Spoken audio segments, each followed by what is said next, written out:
found myself one night in a bar with a bunch of friends, and it was a bar that had live music, so we were dancing and drinking beer, and so I had a few dances with this one particular guy who I had never met before. He was just another customer in the bar, and my friends that I was with all were from Reno, and so somebody was going to have to, I had ridden with them, and so I didn't have a ride back to my home on the North Shore of Tahoe. So this guy offered to take me home, which in a beer-induced state sounded like a really good idea. Right? So on the way between Reno and going home to where I lived on the North Shore of Lake Tahoe, he pulls off the road, off of this exit, and I said, "Why are we getting off here?" And he said, "Oh, come on, you've been leading me on all night." And I said, "I just want to go home."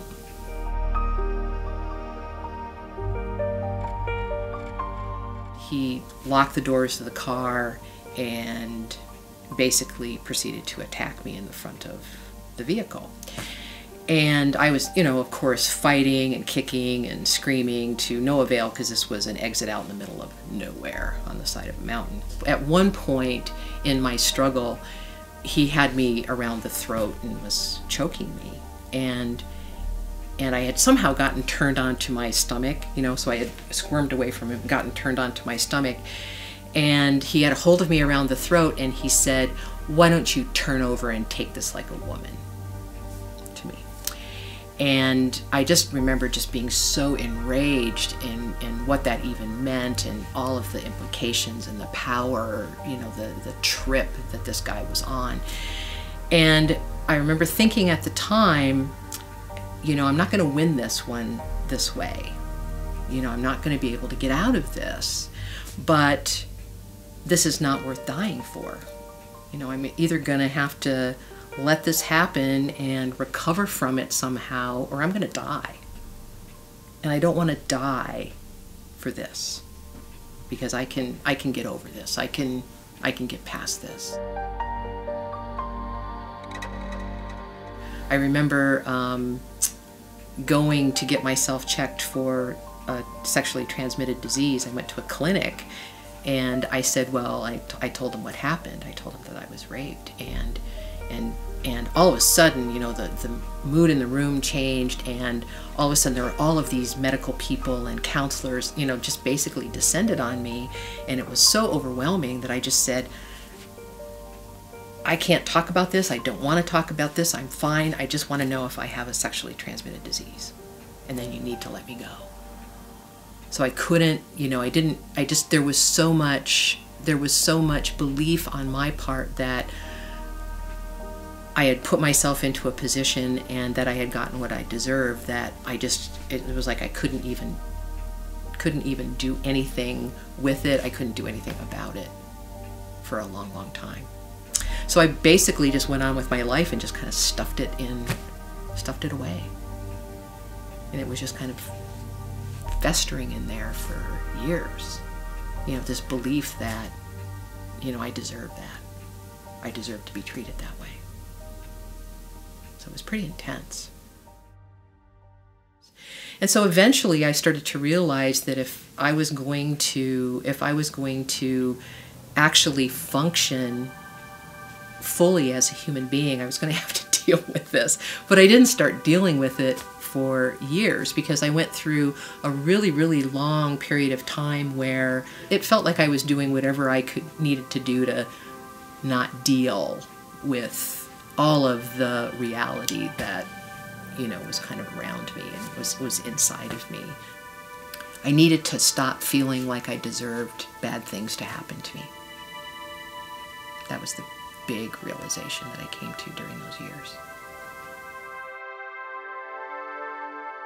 What was really important to me was the relevance of my personal experience and how it appeared to have the potential to translate out into the world with other people. And on the heels of my personal experience, I set out to try to find ways to work with others recognizing that I'm not alone. Well, there's clearly this relationship between the mind, our experiences, our perceptions of things, how we hold on to things.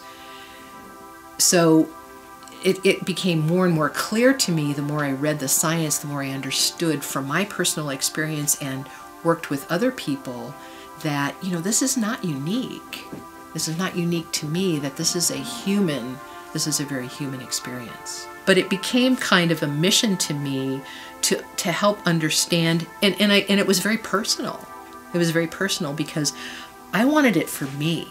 You know, it was very selfish in the early days because I was trying to understand myself. I was trying to understand my journey. And it felt like at some point something shifted where I thought, okay, I feel like I have enough under my belt now that I can start to find ways that I can help other people.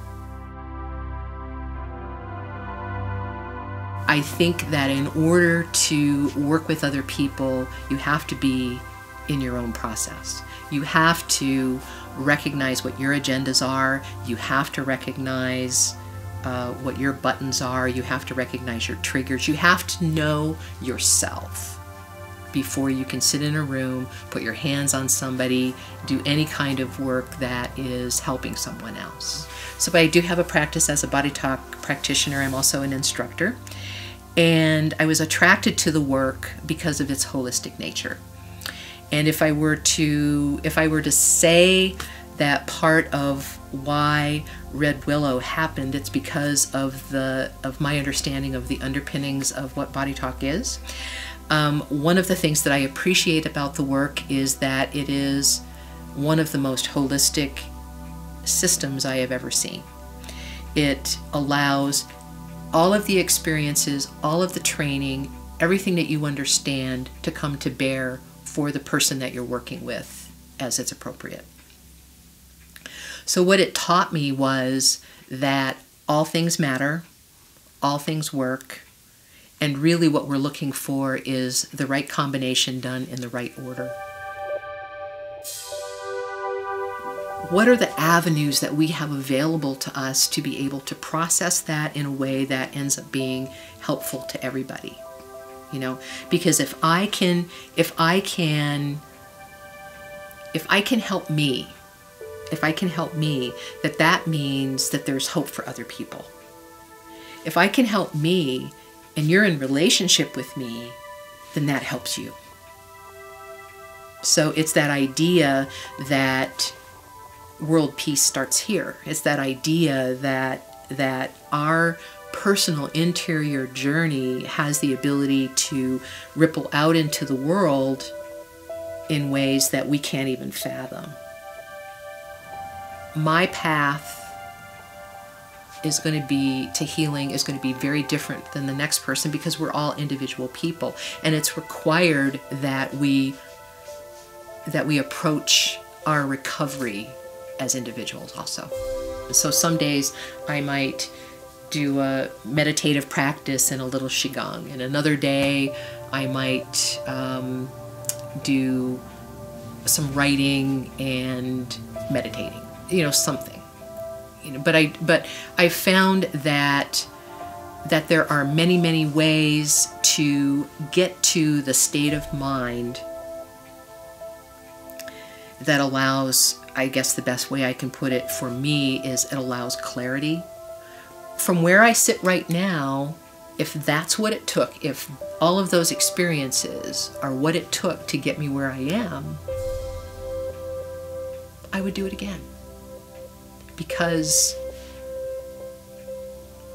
it's part of who I am. You know, these memories, these experiences make up who I am, and I can't deny those. I can't push those away.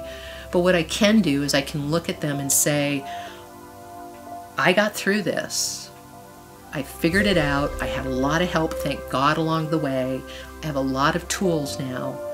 And I also feel that I can find a way to help other people who have had maybe not similar experiences to me necessarily, but experiences that that continue to fester in them and cause suffering. And for me, and I don't know that this is true for everybody, I can't answer for other people associated with Red Willow, but for me, I'm selling hope. I'm selling the idea that there's always, always something better.